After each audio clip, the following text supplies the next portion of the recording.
Hello, I'm John Coleman from ApocatastasisInstitute, an Institute for the Humanities, an alternative college and high school here on New Milford, Connecticut, USA.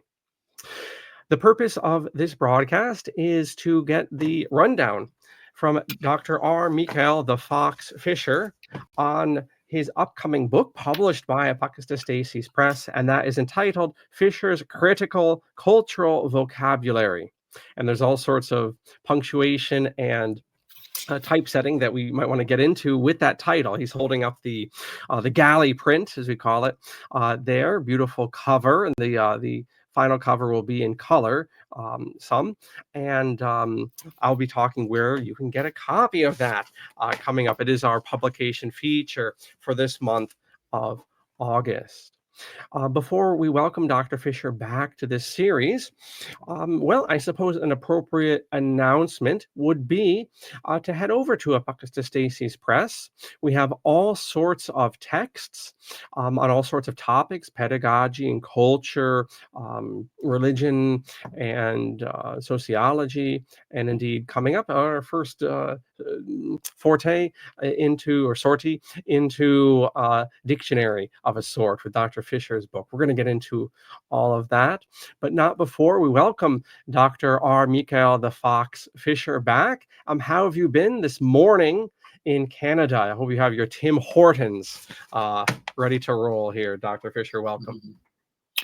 Okay, well, I'll ignore that comment, but I'm not a coffee drinker. I am just looking out beautifully at the Salish Sea or the Pacific Ocean here, and I'm lucky to be on these lands of the indigenous peoples of the Sunimex people who have taken care of this land for a long time, and that I have the pleasure to be looking at a land that's been well taken care of in many ways. And of course, I'm also just excited. I've been reading a lot about notions of culture and culture critique, and also studying love, just by matter of fact, and friendship. Excellent. And just for the audience and Dr. Fisher's sake, if there's ever a slight delay, that's just because I'm turning back on the audio. And sometimes in this new setup on StreamYard, it takes a little bit longer than I would like, but it does improve the audio quality when I do mute when the guest is speaking. So if there's a little delay, now you know. Wow. So it sounds like you're staying very busy there, Dr. Fisher. And I do believe, as we were getting set up this morning, that there's an easel behind you. So you're not just a man of culture and writing, but we have some artistic work as well. And I noticed that we've, in some of the events you've held with your studio and different studies we've done in the past with your childcare work, you've always woven that artistic element in. And have you been getting any painting in or any of those more visible arts this summertime? Yeah, it's my handwork is the simple term for it. I think all humans, yes, we're meant to work with our hands, but we're also meant, which Freud didn't go into so much, is to actually make art, not just cultural productions for industrial cultures and so on, but in the ancient tradition of the cultures, going back as far as we want to go, that there is something so important about doing handwork. And this is like things like, everything from knitting to, in my case, drawing and painting is a practice that I do. Contemplative practice, a poetic practice.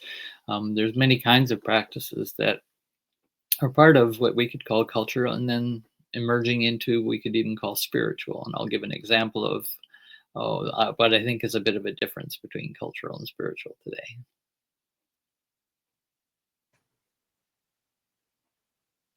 Excellent. And if people aren't familiar, now you will be. Dr. Fisher, of course, runs the Fearology Center here at Apocatastasis, and I will put that link down below, and you can check out all of his truly groundbreaking work, a field that's often ignored by academe and not taken seriously, like many, many sub-studies in the history of academe. It's very interesting. It's like, well, with artists and with saints and with all sorts of characters. Um, and I guess they say this with institutions. You ignore the outsider, then you mock the outsider, and then the outsider comes in, and you say he never. We were always on good terms. Yeah, we were Mhm. always studying philology the whole time, um, and you can see that again and again. There's a Spanish fellow. He's dead now some years. His name was Justo Gallego. He was quite an eccentric man.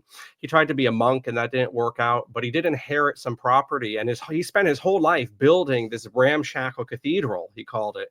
He didn't call it that. He called it a Yeah. cathedral, but it was ramshackle. One man built this huge structure, and the whole time he was ignored by the church in Spain. They wanted nothing to do with this crazy guy. But the second he drops dead, oh yeah, we always knew he was a saint among us, and oh, we want to make this a church in the diocese and all this. So this is the way of the world. Eventually, Fearology will be given much more of a hearing than it has been.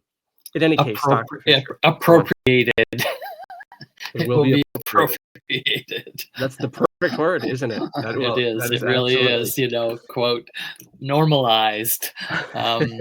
And of course, gutted at the same time because the Yes, original person is not around to, that's not exactly what I meant. You're exactly. Yes, close. yes. Yeah, eventually there'll be like some in the Canadian, whatever your version of Yale or Harvard is. There'll be a big picture of R. Michael Fisher, and you'll have all the get up of the university that ignored you, and all of it. Of course, he was always here this whole time. You'll be subject to the whole Stalinist rewriting while you're at it. But Dr. Fisher, if you could just briefly hold up the cover Yeah. for the audience once again, and maybe unless you wanted a direction of things here, maybe we can start with that cover and with that title. And is that a good place to start, or did you have a different mind Yeah. to step off? Well, I'll just start with, the cover art is actually mine, thanks to Apocastasis Press, allowing artists and authors to be able to pick their own design. This is one of my spontaneous creation makings, and I call them sort of poetic images. It's just like you sit down and you write a poem, you start scratching in, you start maybe plucking some things down. You may have a big idea or not a big idea, right? You actually just may start with a word or an image or a feeling, and that's what I do with drawing. So I'm not trying to draw anything here. It actually is completely sort of spontaneous, and yet when it's sort of finished, as I follow through the composition and I go, oh yeah, that's finished, that's where I want it, I sit back and I go, well, in a way now it's kind of culturally meaningful because it can start to represent things, right? I didn't intend to represent anything. I intended to just make marks. And so this kind of primitive move or primal move from mark making as form of communication, of hand marking, making a place for thyself in the universe by making a mark. It making a voice, right? Making a sound, making a breath, any kind of creation process like that. That's why that was on the cover, to really just show that's kind of my foundational. And then it becomes a vocabulary when people start to actually talk about that piece of art or that drawing, and they say, "Oh, that looks like this," and I think I called it something. It looks like chess. These look like chess markers, but you see, now I'm imposing culture and vocabulary on top of what was a very raw, energetic process. And that is actually very important philosophically to me, and it's very important as an educator that we reflect on the raw energy of experiencing and then how it then gets culturally constructed and made into something. And then people want to put a name on it, and they want to, well, what is it? That looks like that. We can't just look at the clouds. We have to look at what we see in the clouds. And I don't mind that, but I also think don't forget about, it's just, there's clouds too. Like there's an experience of clouds without you having to make it into something. Like, oh, I see a choo-choo train or whatever, you know. I always try to pull people back to the raw experience. And speaking of names, Dr. Fisher, just for the benefit of the audience, I'm going to put on a bubble here the title. So Fisher is capitalized, critical is uncapitalized, right, in the parentheses. Cultural is all capitalized, and then vocab, the V is capitalized. Yeah. Okay, great. No real big meaning behind that, except cultural in capitals is important. And one of the reasons it's important is because, you know, I hear you, John, every time I think you speak, when you introduce the Apocatastasis Institute for the Humanities. We are here to restore culture. I'm pretty sure you say that regularly. And, you know, as somebody in your position and all the years, you know, it's sort of, that asks and begs the question, doesn't it? Well, what is culture? What are we restoring? And how do we know that is what we're doing? And then how do we reference it and have a vocabulary for even talking about it, as either not restoring it or we are? Are we? What are we doing? So I just thought it kind of spurred me listening to you bring that up. But also this goes a long way back into my own studies, because I come as somebody who really got into knowledge, let's call it knowledge production, and interest in the way knowledge is made. I had that philosophical spirit in me, in a way, to know. And really, I focused on the natural world.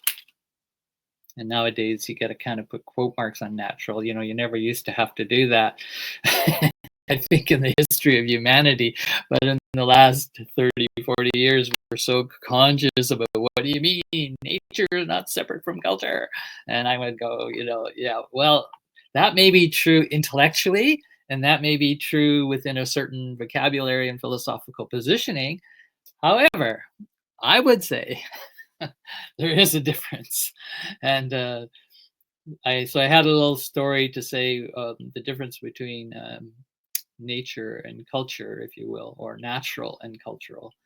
And I am very curious why the Apocatastasis Institute, which is focusing on cultural restoration, has this deep and sincere connection to the naturists. And that tells me something, to the body, to the environment, as well as to the spiritual. So you will have spiritual vocabulary and practices. So I see the natural, cultural, and spiritual interplaying quite interestingly in the Apocatastasis Institute. And that is, to me, what would be the beginning of an integral institution. Integral meaning it's finding the key components or parts or foundations, pillars, and saying, not any one of those is any better than the other pillar. They're perspectives and they're domains. They're domains. They overlap, but there's something distinct. Why do I want to use the word natural? Why do I want to use the word cultural? Why do I want to use the word spiritual? So I stuck with that triad for 30 plus years as a foundation for my own philosophy and what I would like to bring into educational reform and restoration, as you say, and the cultural is the one that has really dominated. And the natural has dominated human experience. Yeah, the natural has been around forever. We can trace it back to the beginning of the cosmos, you know, the Big Bang, so-called, the creation itself. It's a natural phenomenon, we could call it. And then there's a point where the cultural takes over, and now everything is language and abstraction and symbol and culture, and becomes another domain of creation. It's like creation 2.0 now. But yeah, it's connected to the natural. So I want to give you a little example, concrete, of what I do with 3 to 5-year-olds. So walk into the daycare center, I get to teach a class. And so I always like to go in and play. So what I did is I had this little green piece of string, manufactured green string, you know, it's all nicely twined up and it looks really shining, it's bright green. So before I go into class, I roll it all up in my fingers, right? The string, and I put a piece of masking tape around it that holds it in this piece of masking tape. So I put these in a bag and I go into the 3 and 5 year lessons. I've got something for you today, and we're going to do, an investigation, something like that. I create this little mystery.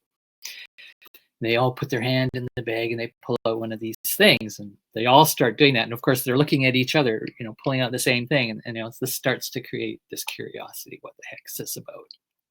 Again, no pre-designed lesson here, really. Although you'll see I do have a structure. And so then they pull it out, and what do they start to do? They start to take the tape off, or try.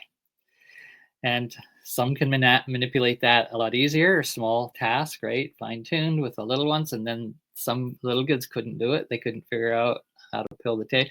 And they handed it over, and one of the older kids came in and automatically helped them. Well, all of a sudden, I'm able to guide this entire class into a lesson by just this simple material device. Why? Because I put something into it, and they're receiving what I put in, and they're going to do something. They know I did that. They know I put this tape over this string. I mean, they could see little bits of the string hanging out, and they know, why has this guy done this? And what am I to do with it? I mean, isn't that pedagogy at its best? Put something in that's yours, right? It's mine, me, the teacher. Not a production that you bought some materials from an industry made. Nobody knows, cares what their intention was. It's not real. It's not connected to them. So now I have created something. They get to take that creation, and they're going to do something with it. And I'm just leaving it open-ended at first. And that's what I see, the struggle to take the tape off.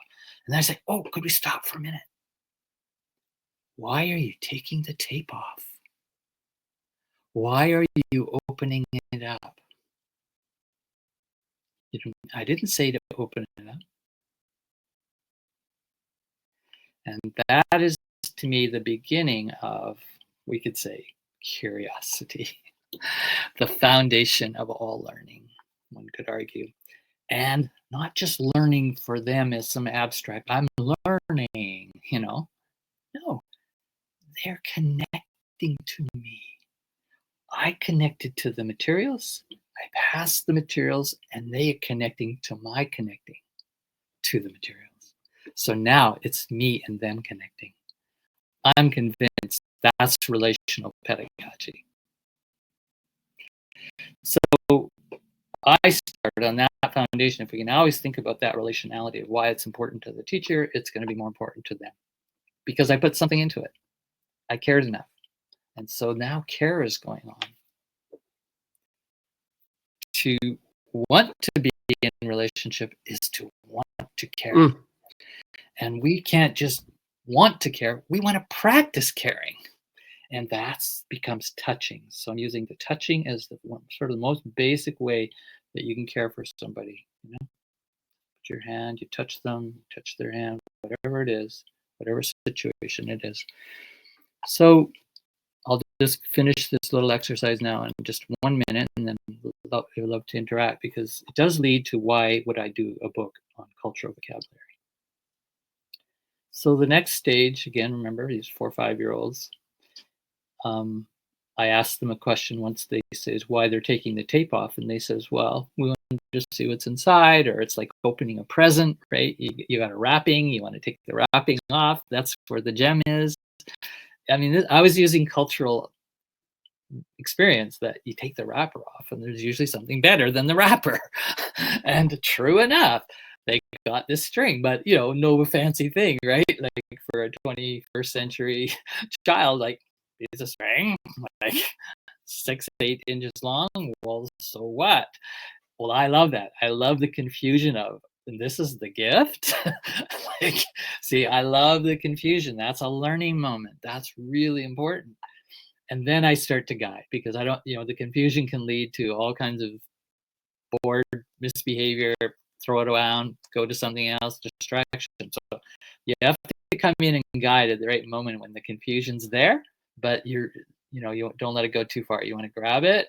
And then I just said, okay, the string was boring, wasn't it, when it was inside that tape? And I'm pretty much telling them it was boring. You took the tape off for a reason. You want to make it more interesting, whatever's going on. So I said, is that right? And they go, yeah. We want to make it interesting. So I got a little agreement with them. We went from boring to interesting. And I says, okay, now let's go the next step. Now you got the string, and some of them are kind of just dangling it, playing with it, touching other people's string. And I says, now make it interesting. And I'll just let you go. Make that interesting now. And so then they would play around. Some of them would maybe sculpt a little something, and put it on their body sometimes, or lay it things, but nothing too amazing came up. And I says, okay, well, now make it beautiful. So from boring to interesting to beautiful. Now make something beautiful. Make it beautiful, actually, or whatever. However they interpret it. And I don't define what that is. I'm just using language that they will connect through our cultural vocabulary. And that was interesting because they definitely did some things a little bit more elaborate, like with more care. See, every move from boring to interesting to beautiful is an increasing care through attention. Giving attention, increasing the care, increasing the compassion that's possible between me and them connecting, and everybody's watching. Well, what are you doing with your spring? I don't know how to make this beautiful. Well, and so they're learning. They're watching and they're learning. This is how they model. And I says, okay, one more. Now make it sacred. And this is just a regular school. This is not a Catholic school. This is not a Catholic daycare. This is not Christian-based. Just regular kids, so-called. And I said, make it sacred. Did not explain. I think I said, well, special, like sacred, special. I think I added that just to help them a little. And a lot of them weren't sure where to go with that. But one child takes that string, that little thin string, puts it on her wrist, and holds it and says, that's a friendship bracelet. And boom, to me, that was just like the highlight of the teacher's gotcha. Got everybody. That simple string that was once in a package unusable, right, could be opened to the potential to be actually something sacred, like a friendship bracelet that you get. Anyway, that was a short little lesson, and I don't know what you get from that, but it's sort of the increase of what I would say is the kind of culture I'm interested in. Cultural experience is one that moves along this trajectory. Culture in its best, in other words, will just help us make the world more interesting, more beautiful, and more sacred.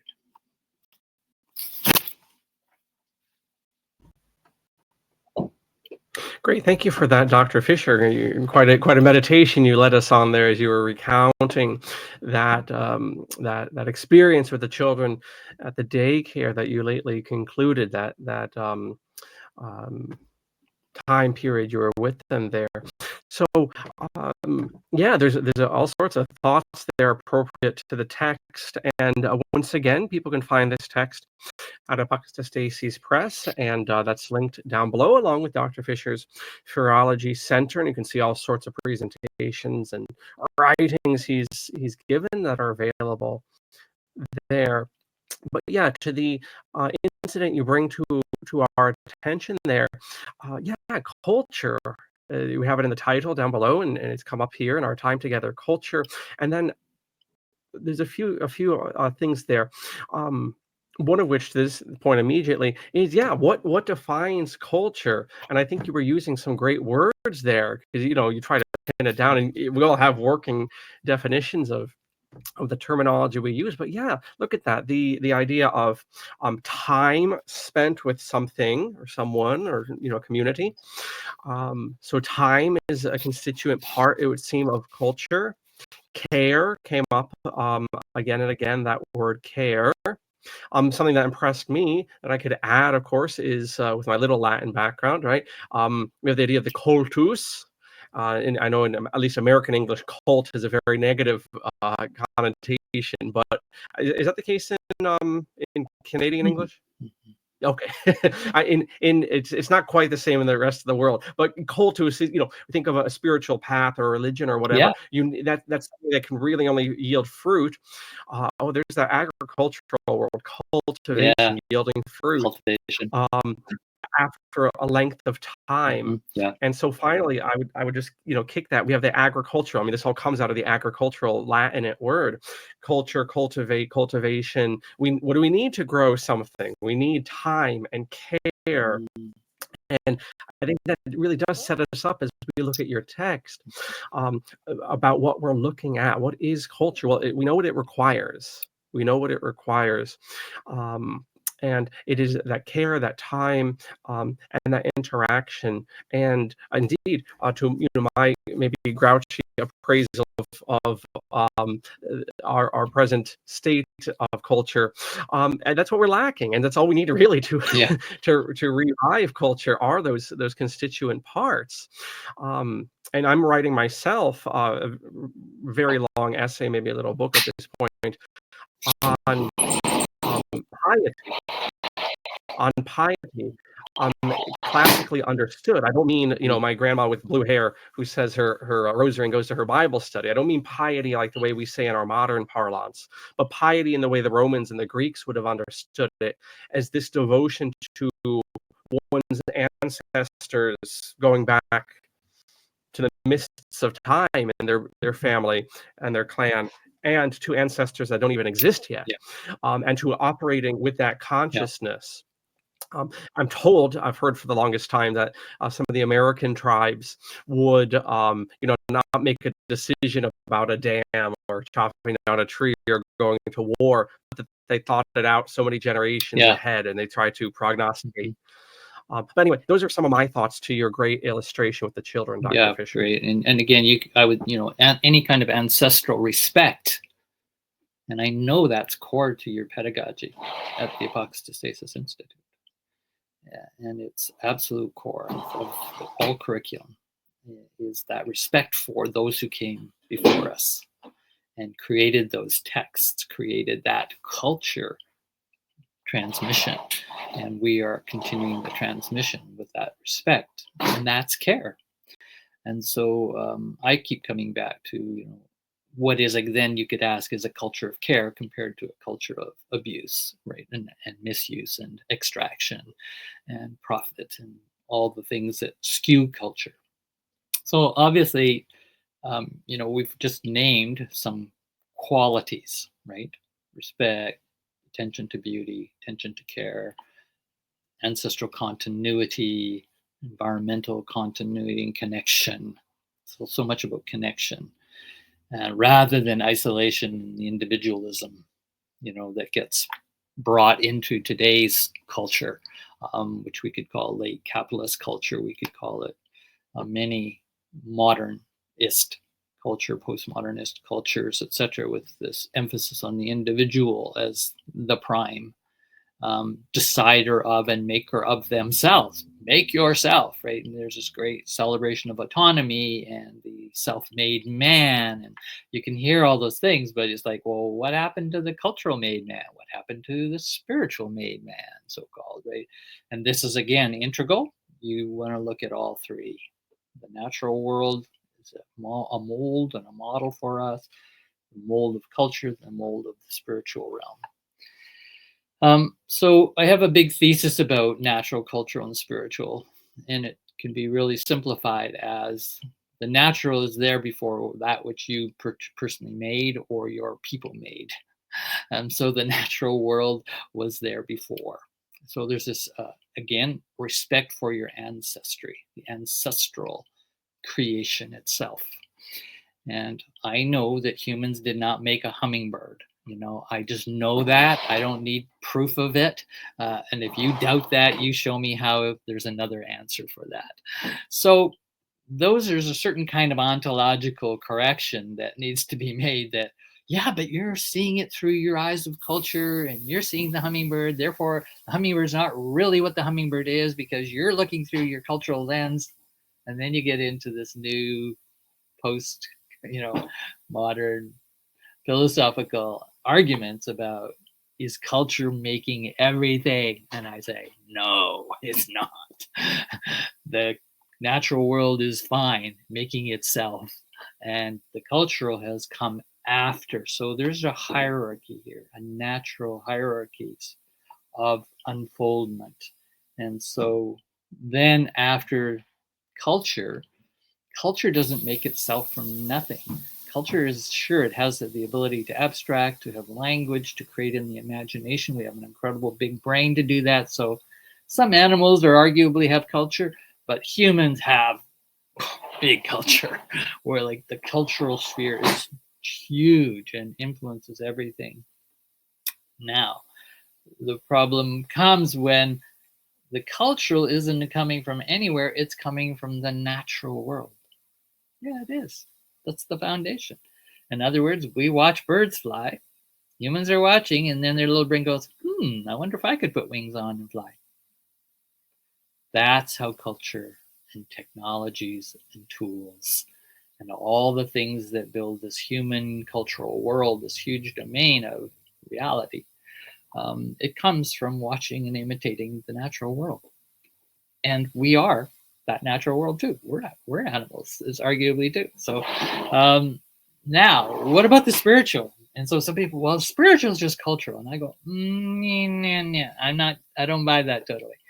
I think the spiritual idea, or the realm of what we call the spiritual as another realm, evolved because the cultural world makes mistakes interpreting the natural world. It makes errors, and it goes down avenues of will and choice that are not necessarily aligned with natural law and the way the universe actually works. We have abilities to be the rebel, right? To choose, to have the will to not go against, to go against the will of the natural. Some would say, well, that's the going against the will of God. You can do that, but I would reserve God for the spiritual realm. And there is a realm that is a corrective to the mistakes that the cultural makes in interpreting the natural world. And that's like, especially the cultural world with capitalism and economics, that basically say natural world is made to be used and made profit from. And we'll make as much mess as we want and just dump it back on where we took it. And we'd have no responsibility for that because that's not what we do. We're here to make profit. And so then the interpretation and the use of the natural world is really off. And that's where the spiritual can come in to correct. Oh, whoa, cultural, by the way, spiritual world says, oh, by the way, cultural world, you don't know everything. It's called hubris. And so everything in my vocabulary book, John, is like, we move to that now. Critiquing the Sacred Cow Culture, I was calling this talk, and a course I'm designing actually for another institute, a PhD program. I'm kind of playing with this because what's happened is because we're so absorbed by culture, and everybody's more or less bought into that that's the only sphere that really matters, and the natural and the spiritual spheres are on the margins, which is ridiculous because they are the same three pillars as foundational as cultural is. But the cultural right now that we live in is so expansive, huge, mediated, right? We see culture pervade constantly in our eyes, in the screen, in the text. You can't get away from it. And so we're not paying much time in the spiritual domain, and we're not paying much time in the natural domain. And we're trying to bring that back together in a holistic, integral education. Now, so what happens to the cultural is it starts to think that it's the sacred cow. It can't be critiqued.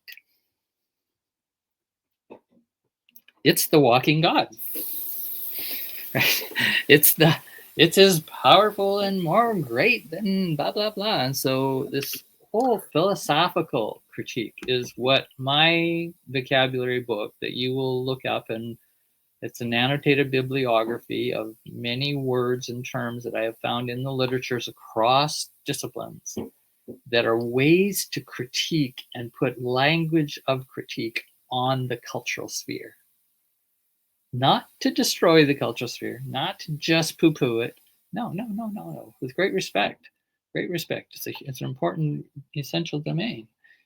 Yet, it cannot be so protected and so made so sovereign that it's like untouchable.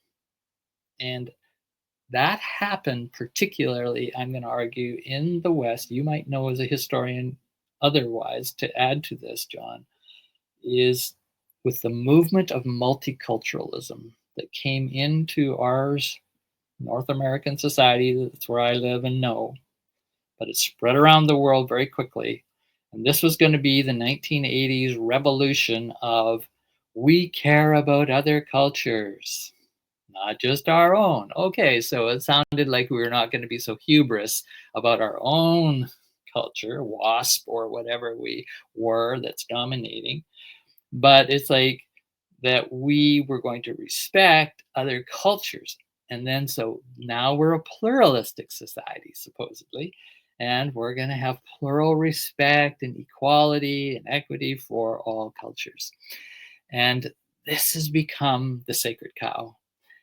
Once that got in place in our mindset of that's a virtue to be pluralistic, what I found happened, and many others have argued this, you could no longer critique culture because it was associated, culture itself, or the cultural domain, was now associated with cultures, specific cultures that have dignity, respect, sovereignty.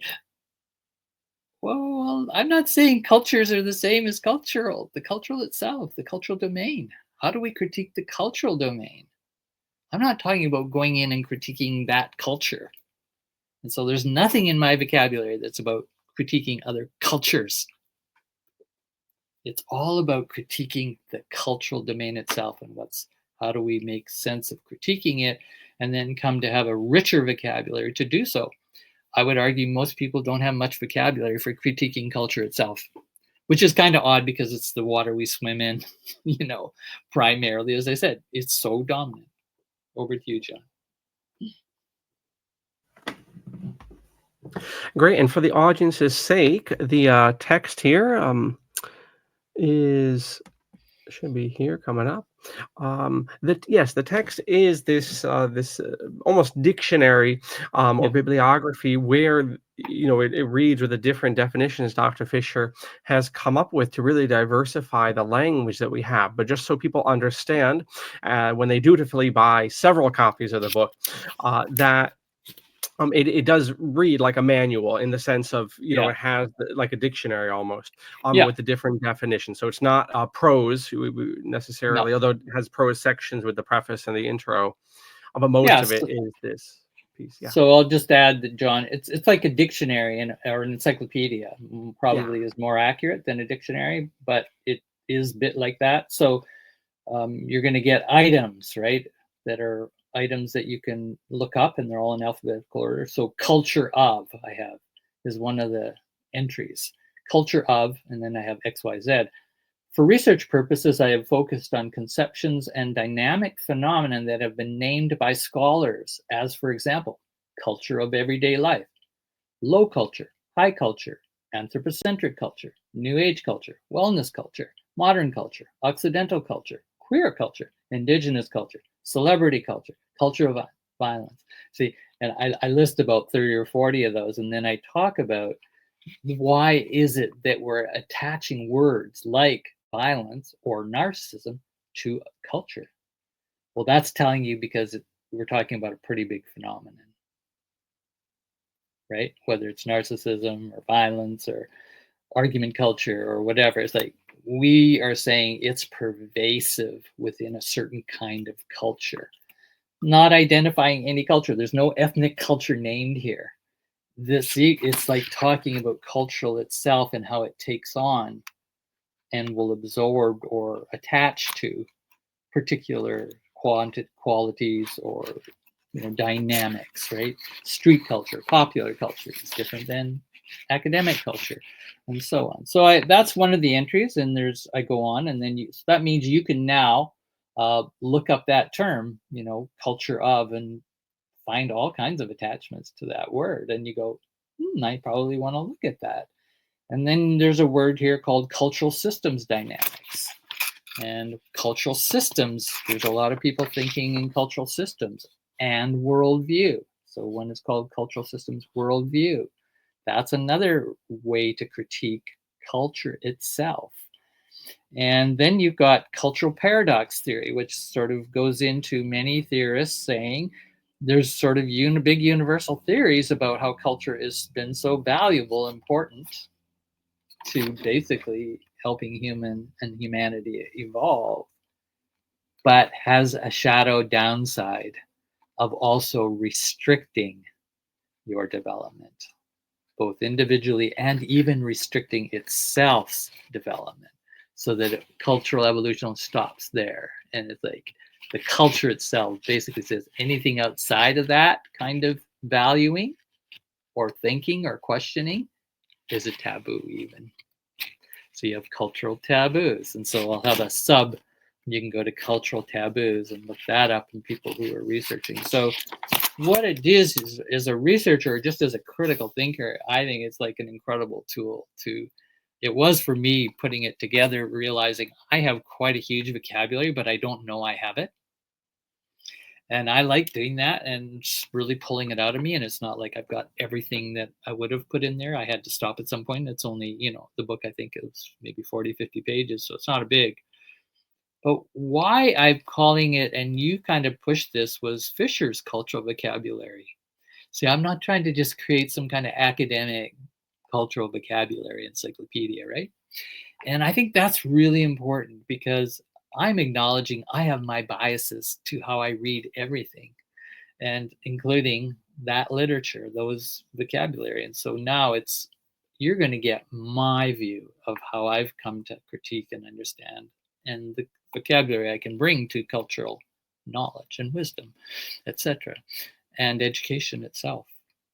So I think this is really an idea that goes back to, I want to share just a little bit where that idea came from. Is I kept thinking about when students come into a classroom. I taught grade 5 and 6, and when I was back in the 80s, and I began reflecting on this many years later, that one of the things I was never fully able to share with my students is, this is how I think about the world, about reality, because I never shared with them my thinking vocabulary.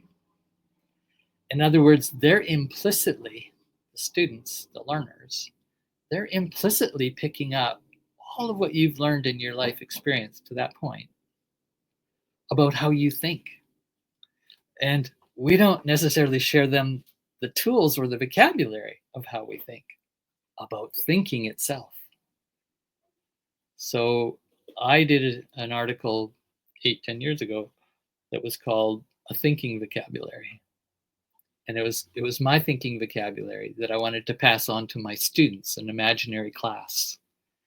And I came up with 500 different ways of thinking that I'm interested in. Ecological thinking, systems thinking, holistic thinking.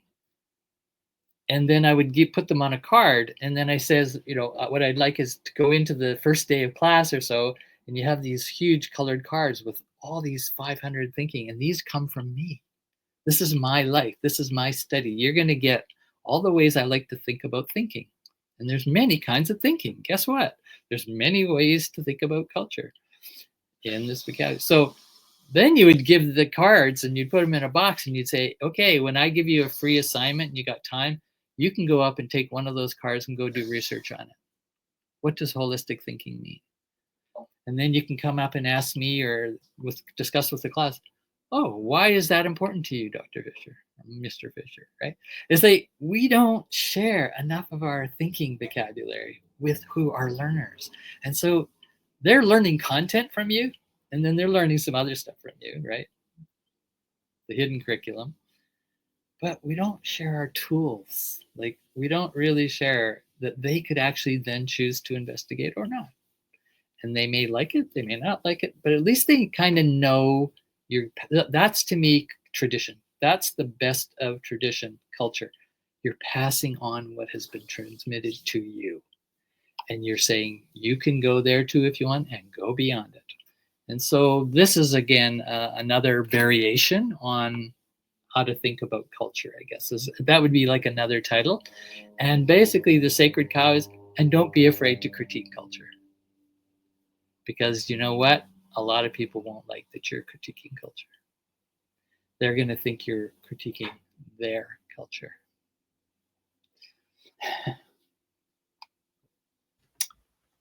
So here's the fearlessness.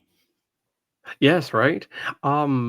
Yeah, there's a lot to that because that is something that's quite interesting with modern pedagogy, public, private, and home. I'm afraid is that it gives you all this exoteric knowledge, content, as you say, and there's very little attention, at least until undergrad, Yeah. of the esoteric may not be the proper word because that means hidden, but Yeah. the tools of the trade, let's say, like with my background with history, right? You Yeah. spend the whole study up until maybe halfway through college, if you're in the history program only, on Right. learning content. And Yeah. if you're in the history program, then maybe junior or senior year, you'll study historiography, which is the Right. way history is written. And you see the same in America.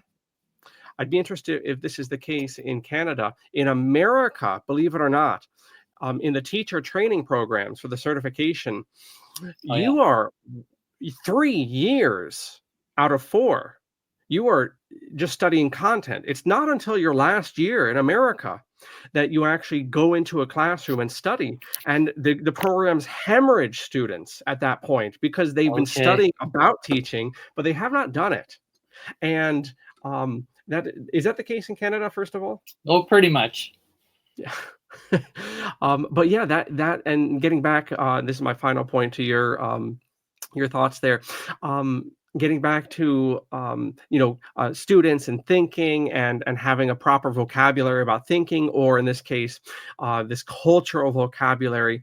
Here we are, right? Whether you're studying history, you're studying teacher, you're studying thinking, or you're studying concepts, whatever. Here we go again with cultural vocabulary.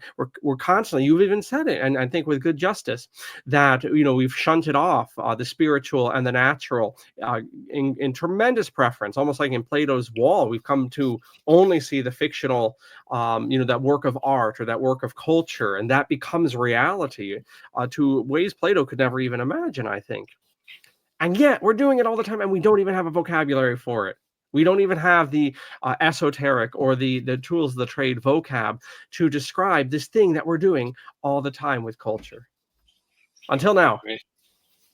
Great.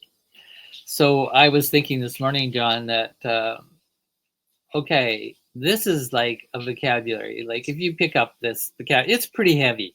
Like this little book, I'm just going to say it's only 40, 50 pages, but it's intense. And you probably scanned it and went, oh, there's a lot there. Like you can spend a lot of time thinking about just even one of the paragraphs or one of the items, right? And there's like 100 and some of these items. So it is like an encyclopedia. It's not like you read it. It's, you don't go and read it. You go there because you're looking for something and you snoop through it. So I encourage people to use it as not something to read necessarily, even though there's a really great preface by you in it. There's an introduction I give to it and set it up in the context and the meaning, a lot of what we talked about today. But it's really intended to just be a place where you can just go snoop and just like going through old papers or magazines or old library shelves or whatever. You just kind of go through and you go, oh, and you start reading. I can guarantee you it will lead you down a rabbit hole of inquiry. And that's what I really want this to do. And then I said to myself, well, this is really the kind of thing you would give to graduate students, doctoral and master's levels, is because in undergrad, it's kind of, as you say, most graduate work, and I think it's sad and unfortunate, it's still mostly about content. You're learning a discipline. And so when you get to something like what I've just created, it's transdisciplinary. It's not restricted by any discipline's content. right? But those disciplines have emerged certain kinds of tools, thinking tools, analytical tools, orientations, methodological, etc. And so it really, that's what a good graduate program of schooling does. Is it now takes you outside of the content area. As you say, you're not just studying history, you're talking about now and studying the way history knowledge is made. Like that's a huge jump, like the quantum leap to another order of cognition, of metacognizing about what the content is coming from and where it's coming from. So I want to say this is a tool we now have published within the Apocatastasis Institute in the press that is really a graduate school tool. It's a tool that would be made perfectly for a master's or a doctoral student. But I have always been a believer, even in high school and junior high, you want to be exposed to graduate doctoral level thinking and work and challenges, and so that that's something you could aspire to. You even at least know what it might look like, even if you don't understand it. It's like, because if we just give elementary people elementary things, if we just give junior high or senior high people junior high and high school things, right? In other words, your curriculum design is so tightened down to what we call appropriate age, appropriate. That's disastrous when it's taken too far, because you're just not allowing them to see the stretch of what's possible. And I can guarantee you, we're all ready for something magnificent. I think that class of 3 to 5 year olds playing with the string and I asking those very philosophical questions. How do you make that more interesting? How do you make that more beautiful? How do you make that more safe? That's a philosophy class in a doctoral program. Those are the concepts that philosophers of the highest caliber have been thinking about. And you're giving it to 3 and 5 year olds to think and play with. See what I'm saying? Like, I've always been a believer. Age appropriateness taken too far is disastrous. And this would apply to alternative education, formal education, and other kinds of uneducation, etc., unlearning, and so on. I want to read a real quick quote as we come to the end here. I'll tell who the author is, but it's a really good quote, I thought, for this morning of what I'm trying to do. So with culture, and I did it with fear. And you talk about in the preface of this book, the cultural vocabulary book, you talk a lot about fear in my fear vocabulary work. And this is talking about love. And so all you have to do is replace the word love, fear, and now add culture. And this quote to me from this great philosopher, Sam Keen, I think, who just recently passed away. Sam Keen, an American philosopher, theologian, and editor of Psychology Today for like 2 decades. A really powerful thinker. He says, one of the reasons that most studies of love are so unenlightening is because they attempt to discover a single meaning of love or sexuality. To understand what part love plays within the human psyche and beyond, we need to look at the varieties of love that unfold as a person moves through an entire lifetime. A human being, as Heidegger said, is spread out over time. Love is different for the newborn child than it is for the ripe old man. Thus, to trace Eros as the prime mover of the psyche, Eros often interpreted as love, the prime mover of the psyche, is to study the changing imperatives, impulses, and motives that govern each stage in the life cycle. We need something like a time-lapse film of a complete lifetime. Our definition of self or love, culture, can be only given in the form of a story. The nature of human being can only be defined by recounting the history, the cycles of what we are becoming. ... So I just thought a provocative quote, book by Sam Keen, The Passionate Life, 1983. That's what this book and our conversation today in sum was about. Do not go looking for the one meaning of culture, and the one meaning of love or God or anything. That's basically what it kind of comes down to. And so these vocabularies, you can see how I have gone looking for culture and trying to understand the cultural medium that I operate in, because it affects me so much, affects my world so much. If I want to be an agent, right, critical agent and a constructive agent, not just destructive agent of change, I have to understand many ways to come at that medium, to methodologically twist and turn and discover it. So I encourage all of our participants, faculty and students at the Institute here, to keep that in mind. We can get very passionate about very small things sometimes, even though that small thing is a big thing and has a huge impact, and that's very seductive. But as an educator, and an educational kind of really holistic, really integral, it behooves us to be this. And I don't want people to lose their specific colors and styles and approaches and passions and obsessions. Students need to be exposed to that, and I think you do a good job of exposing the students to obsessive people like me and others on faculty, and I think that's great, including yourself. But I just I put that out as a challenge for all of us. It's not like I'm trying to be right or true here in some absolute way. Thanks for publishing this at Apocatastasis Press. Appreciate that a lot. Publishing stuff in the margins that hopefully will get out there and move beyond.